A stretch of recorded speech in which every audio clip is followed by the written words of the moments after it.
Did you know Judas actually never betrayed Jesus? That's right. The story you think you know, this Rabbi, my friend, do what you came to do. yeah, that never happened. Let's go over what actually happened. And when you take that across what most people know about the world today, a lot more will make sense. In the text, the Gospel of Judas, before anyone says it, yes, it is Gnostic scripture. Now go look up the definition of Gnostic. The text follows a letter from Peter to Philip and James. That text was removed in 180. Yeah, it was. You're about to find out why. Now, this first part of the text, Jesus is with his disciples in Judea, and they're all seated together, practicing their piety, going over the prayer of thanksgiving. When Jesus begins laughing at them, the disciples said to him, "Master, why are you laughing at our prayer of thanksgiving? What is it we have done? This is what is proper." He answered them and said, "I am not laughing at you. You are not doing this out of your own will, but because in this way your God will be praised." They said, "Master, you are the Son of our God." And Jesus said to them, "How is it that you know me? I tell you the truth, no generation will know me among the people who are with you." When his disciples heard this, they began getting angry and hostile, blaspheming against him in their minds. Jesus recognized that they did not understand and said to them, "Why has your concern produced this hostility? Your God, who is within you, and his powers have become angry within your souls. Let any of you who is a strong enough person bring forward the perfect human being and stand before my face." They all said, "We are strong." But none of their spirits dared to stand before him, except Judas. He was able to stand before him, yet he could not look him in the eye, but he turned his face away. Judas said to him, "I know who you are and from what place you have come. You have come from the immortal realm of Barbelo, and I am not worthy to pronounce the name of the one who has sent you." Jesus understood that Judas was contemplating the rest of what is lofty, and he said to him, "Move away from the others, and I shall explain to you the mysteries of the kingdom, not so that you can attain it, but you will go through a great deal of grief, for somebody else will take your place, so that the 12 disciples may be complete once again with their God." On another day, Jesus approached them. They said to him, "Master, we have had a vision of you, for we have seen dreams of great power last night." And he said, "Why have you seen such a vision and hidden yourself away?" They said, "We have seen a huge house in which there was a great altar, and 12 men, they were priests, we would say, and a name. A crowd was in attendance at that altar until the priests were done presenting the offerings. We were also in attendance." And Jesus said, "What kind of people are the priests?" And they said, I can't really read all these, but just think of a lot of horrible stuff in the world going on today. In that particular, Some even perform acts of murder, and some commit all sorts of sin and lawless deeds. And the men who stand before the altar call upon your name. And through all the actions of their deficiency, that altar becomes full. And after they said these things, they became silent, since they were upset. Jesus said to them, "Why are you upset? I tell you the truth. All the priests who stand at that altar call upon my name. I tell you again, my name has been written on the generation of the stars through the generations of people. They have planted trees in my name without fruit in a shameful way." And Jesus said to them, "You are the ones presenting the offerings at the altar you have seen. That is the God you serve. And you are the 12 men you have seen. and the cattle brought in are the offerings you have seen. They are the multitude you lead astray before that altar. The ruler of this world, Yaldabaoth, will stand and use my name in this manner, and generations of pious people will cling to him.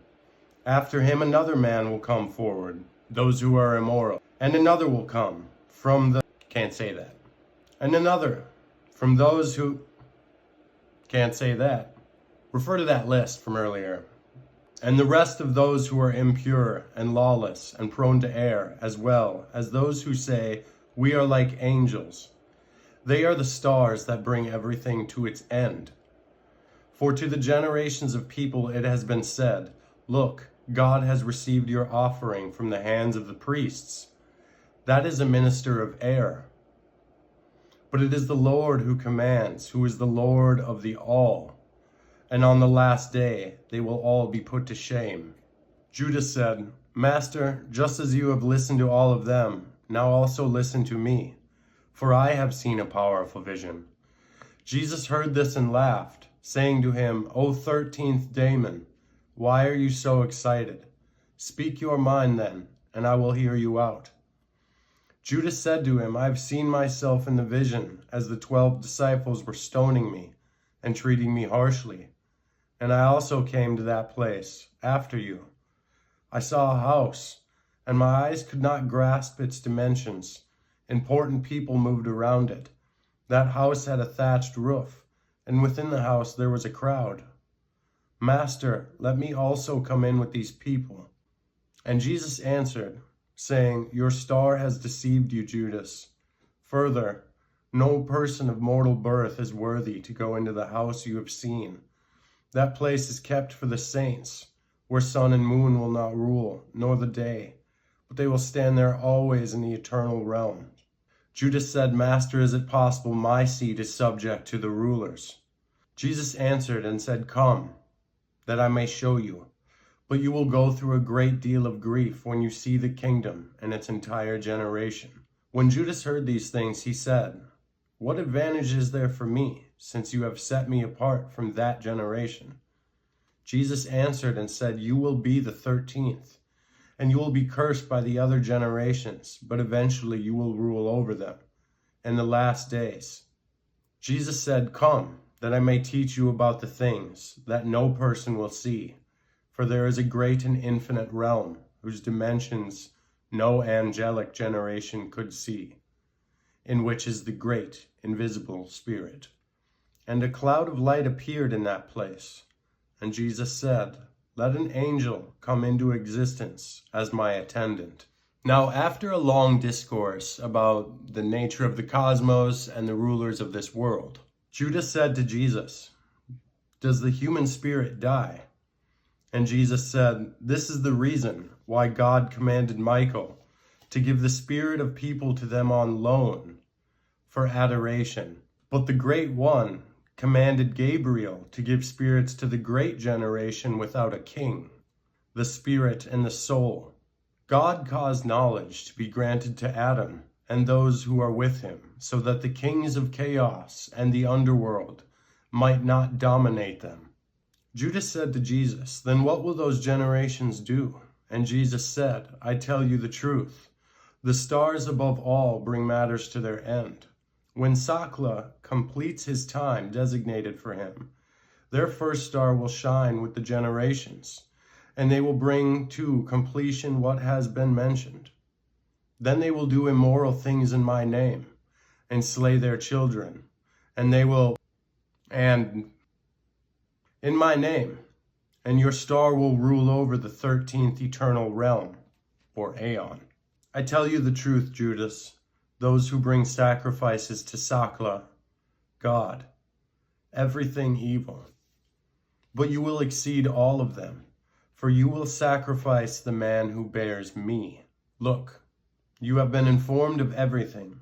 Lift up your eyes and behold the cloud, and the light that is within it, and the stars that are circling it, and the star that leads the way is your star.